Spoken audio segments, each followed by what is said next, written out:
Everybody, Simon here, Projects in the Barn, and you catch me today not on the XKR but talking about one of my camper vans.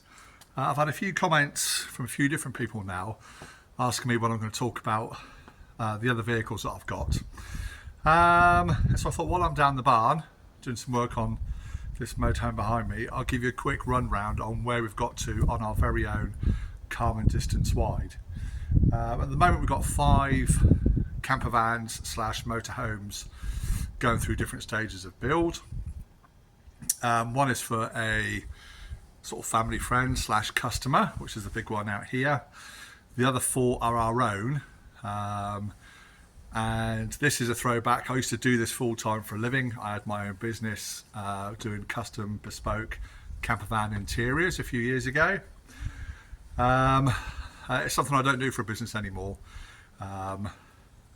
for one reason or another, but I do thoroughly enjoy doing them myself, and it's, you know, one of my main passions, hobbies is old Volkswagens as well as Jaguars. So 99.999% of the time you'll see me having a Volkswagen camper van of one description or another in my life.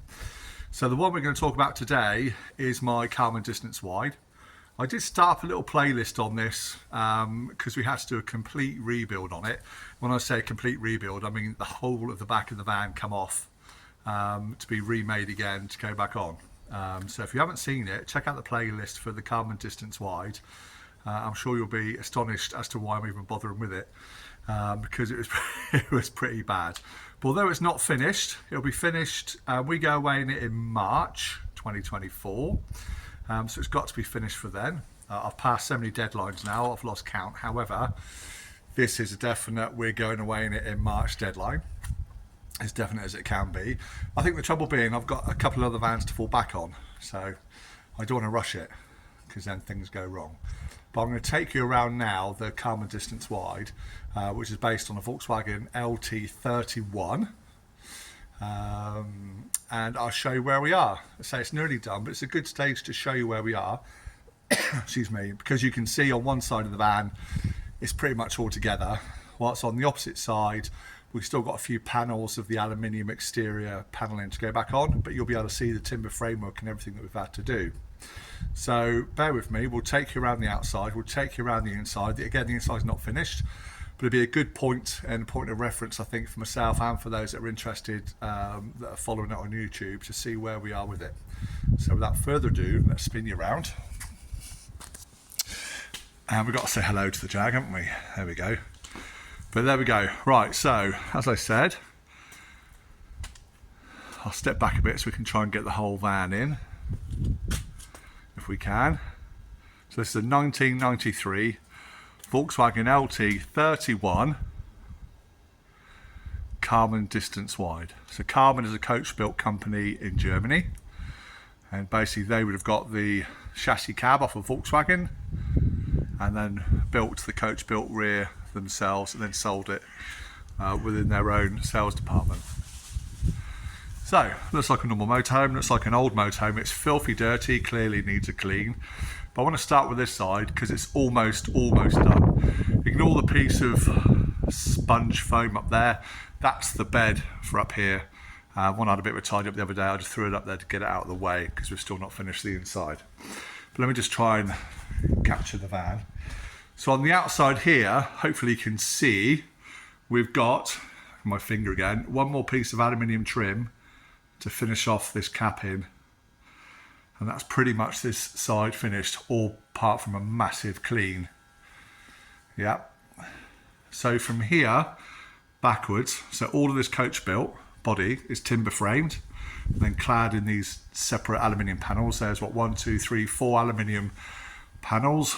So one here, one there, and one here.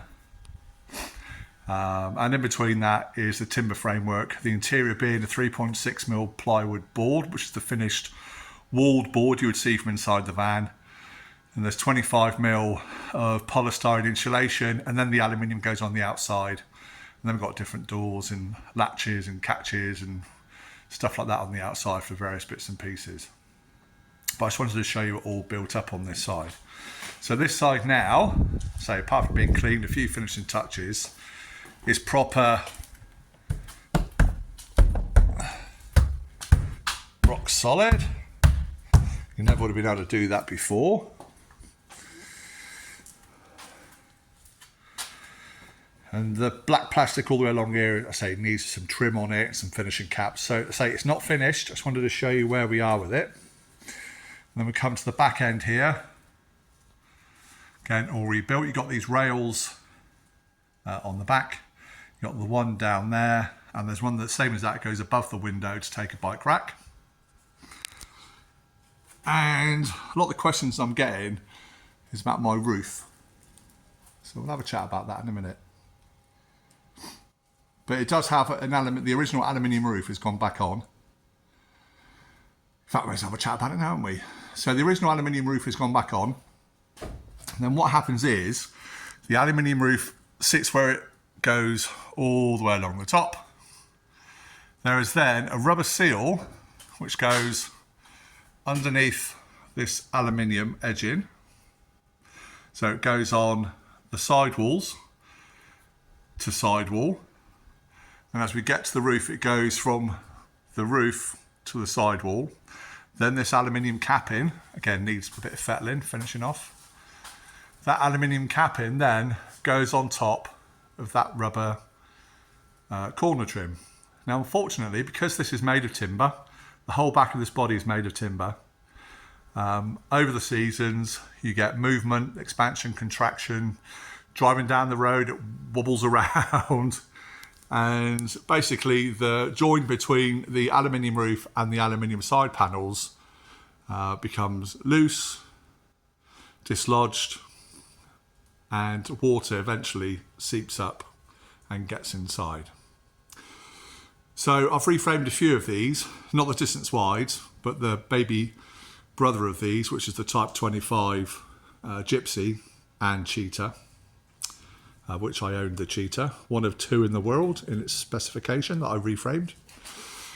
Anyway, and even after reframing, inevitably you'll still get leaks coming from the aluminium roof to the aluminium side panel. It's just the nature of how these are built. And so the product I've put over the top, what I've decided to do is put this rubberized product. Again, it's not totally stuck down yet. Called EPDM. Don't ask me what it stands for. Google is your friend. And it's a product that they use here in the UK on a lot of commercial flat roofs. That's what they're doing. So it's kind of replaced the felt, really. And it's super, super tough. Comes with a massive warranty for years, like 10-year guarantee or something daft like that. Might even be longer than that, 50 years, I don't know. But the beauty of it is, it's thin, it's pretty lightweight, it's flexible, and completely waterproof. So you can buy specialist paints to go over the roofs of motorhomes, like a bitumen-based paint, or you can get a fiberglass stranded-based paint that will seal up any sort of holes, due to corrosion or anything else. Here we go to the front of it. But again, I want something that's just going to last the lifetime of the van. And this EPDM will do the job. If I had my ladder, I'll take you up the top to show you. Basically, that is now bonded all the way across the van on the roof and should give me a perfectly waterproof vehicle, certainly from the top of the roof. And what I've done is when I've laid it, I've overlapped the side panel. So it comes from the roof down onto the side panel with a load of sealer underneath it. And then the aluminium capping has gone on top of that. So hopefully that's resolved an age-old problem with this type of motorhome. So there we go. Mechanically, it's a 2.4 cylinder turbo diesel, the high torque engine, for those that know. 5-speed gearbox, left-hand drive, they're all left-hand drive. So if I go to the opposite side, we're a bit darker. We'll try and show you best we can. So we've got most of the side panelling on, but I can just show you the exposed top. So that's everything we've had to rebuild. So that timber obviously continues the whole way, all the way around the back of the van. So there's lots of shapes to it, sizes, areas where it needs extra strengthening for awning rails and stuff like that. But you can see just how complex it is when it's all put back together. And obviously the white stuff in between is all the polystyrene insulation. And these aluminium panels, when they go on, are then bonded and stapled to the side. Originally, this timber framework is untreated, plain softwood like a pine, and it's just stapled together from the factory, unbelievably. But when I've rebuilt mine, this is all pressure treated, exterior grade roof and battens that should well outlast the van, and it's all been glued and screwed together. So there we go. So the upper panel is down here on the floor, and that's to go on the top. And then we can peel back the roof, look, you can just see it overlapped on the top. That'll then come down over the edge, and we can put the aluminium cap back on again. And you see some more of the timber framework at the bottom of the door. Yeah, it's pretty complicated. I did quite a lot of videos on the actual build, so by all means go back and check it to see exactly how I took the old one apart and how I've built the new one up.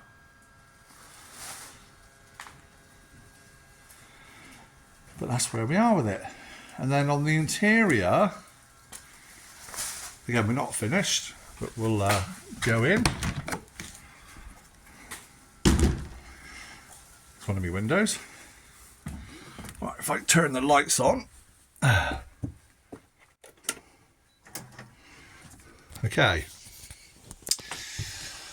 So on the interior, this is the original foam seats that my very clever wife Jo has reupholstered. But underneath is all the original foam. We've just put new wadding on top of it, then made new buttons for it all to put on. And the table, that just lowers down, which allows the back cushions to come across and makes a massive, well, bigger than a queen size bed. It's huge. That's actually classed as a 3-person bed down there. Excuse me. So all the cabinets are mostly all the original. This upright here I've remade, so that's brand new. But the timber I managed to get is a pretty decent match. So that goes all the way down to that little cupboard there.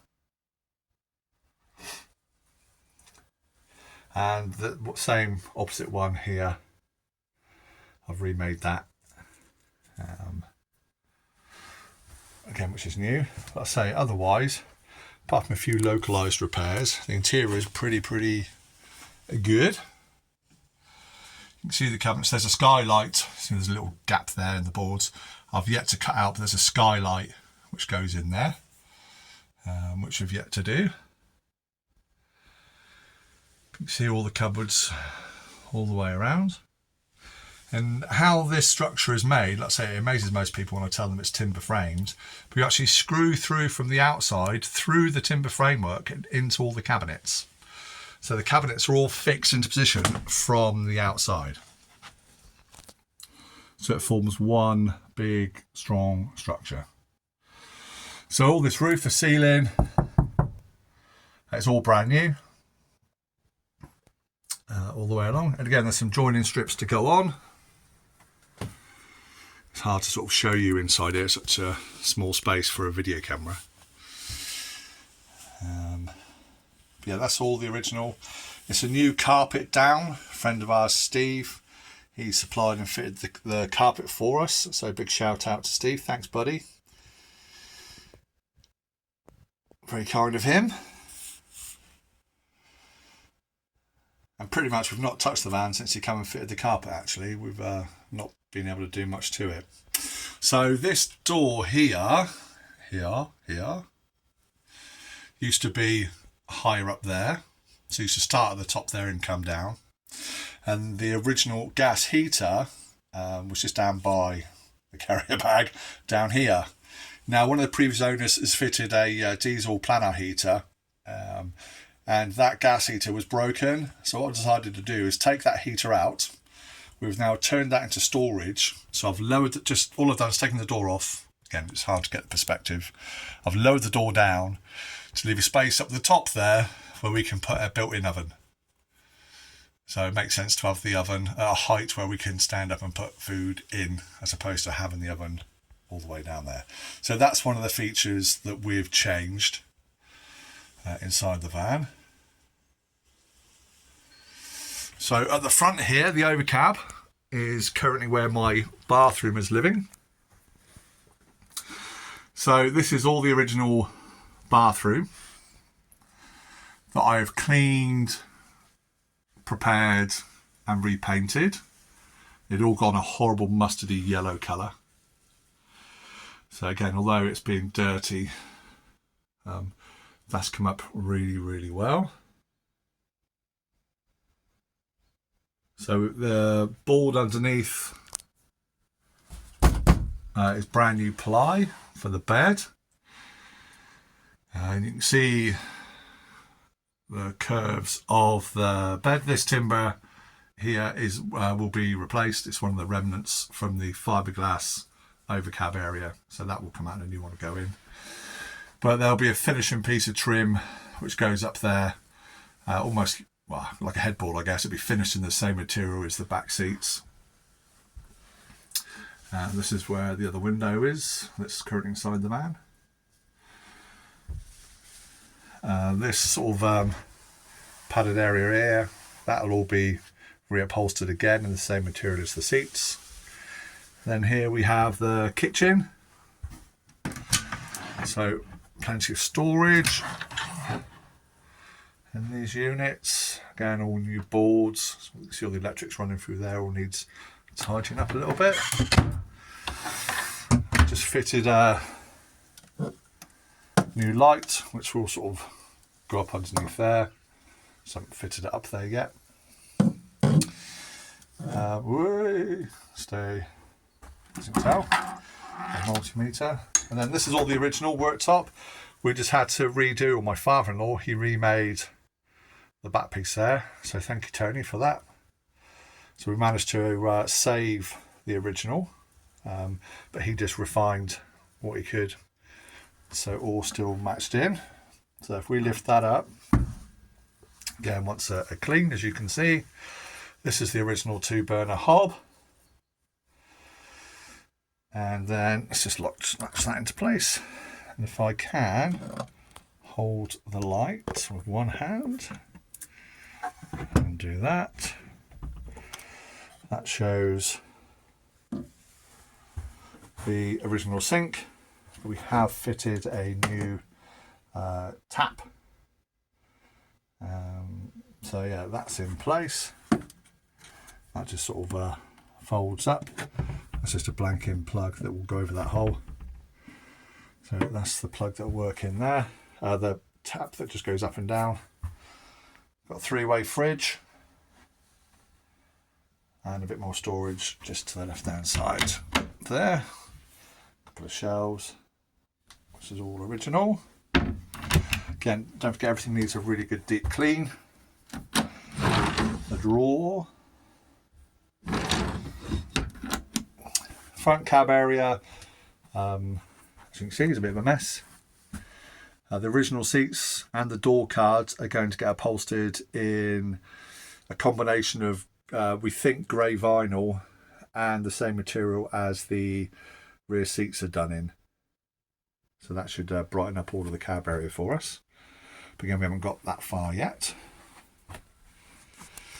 I'll show you this drawer. Look, this is the drawer I was on about where we just lowered. So that's going to be storage down there. That leads to the outside at the moment. So I'm going to put a divider halfway along there. So you can come so far in from the outside and then so far in from the inside. So that works there, and again more storage, and then all the gas plugs and the solar controller there, and a bit more stuff to tidy up. And then it's hard work filming in a confined space. So then we have the bathroom. As you can see, which is currently like a tip. So all new sidewall. This is the outside of the van here.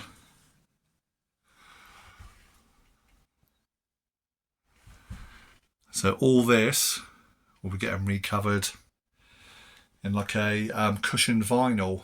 That's how it was originally. So that's what we're going to put back up, which I've got. It's just in white. That's one of the other kitchen bathroom units, which actually goes along there, that I've restored and repainted. Come out pretty well, isn't it? But yeah, that's probably the biggest job still to do on the motorhome. I'll close that up. So there we go. But the back, that's all the original curtains for the van hanging up. The original windows. Some of the blinds are a little bit broken, so they need either rewinding or a couple of replacement parts required. But there we have it. So not quite done yet. I know it still looks a million miles off, but a good week or so's work will see this all finished. And it should be a pretty special motorhome. Very rare. Certainly over in this country, you won't find many over here at all. Literally a handful. More over on the continent, obviously. And what we have got as well, going up in, so we're in the kitchen area again. If we take ourselves up in the kitchen area, and up here will be another skylight with a fan in it for the kitchen. So there we have it, a nice big double bed up there. I'm going to make some sort of bunk system for the front cab area as well. Plenty of storage. Excuse me, decent sized bathroom, again, which is hard to capture on this particular camera. And then our lovely seating area around the back. So there we go. That is where we've got with it. I'll try and give you, again, if I'd squeeze around this side, I don't want to sit down in my work trousers. So from the back here, you get an idea of scale of the van. So it's a decent sized one. Say 5 berth officially. There's some lap belts which live underneath there, which go onto a steel frame. Yeah, it's lovely. Very cosy. Well insulated, nice and quiet. And a lot more space than my Volkswagen Type 25 or T3 Vanagon, whatever your preferred name is. So there we have it. Might as well finish off in here. So there we go. That's one quick update on one of our motorhomes. I've also rewired all the 240 mains, so we've put a new consumer unit in there, new cabling run through. It's got an onboard pressured water pump, new 12 volt electrics, new 12 volt LED lights all the way around, some yet to be installed. So yeah, it's got hot water on board, hot water tank, Truma one, which is relatively new. So yeah, it should be a very cosy place to be. And yeah, looking forward to getting it done. I say we're off down to Devon. We live in Dorset. We're off to the next county along down to Devon in March. So very much looking forward to that. So I hope that's of interest to some of you guys. Some of you have asked for it. Some of you probably won't even get this far because it's not your bag. You're into my Jags, but I respect that. But anyway, I'll say once we get the motorhome I'm doing for a customer buttoned up, which will be this week, then I can concentrate on doing more on this. I need to get the outside all finished and get it all weatherproofed, and then we can carry on and finish off all the inside. It's about another week or so's worth of work. I'm very much looking forward to getting it finished. But anyway, from me for now, from Projects in the Barn, I'm going to say goodbye. If you haven't done so already, I'd like to invite you to subscribe to the channel. Thumbs up if you liked the video, thumbs down if you didn't. Please don't give me a thumbs down. And if you hit the little bell notification icon, again, you'll get updated or alerted every time I put out a new video. So that's it from me and the Distance Wide. I'll give you a walk through some of my other motorhomes and camper vans over the coming weeks, as you've asked for. So you'll all then be up to speed with exactly what I've got going on and why I have such little time dedicated just on the Jag XKR. So there we go. I hope you approve. So thank you so much for watching, everybody. We'll see you again soon from Simon, Projects in the Barn. Take care, everybody. Bye for now. Bye-bye.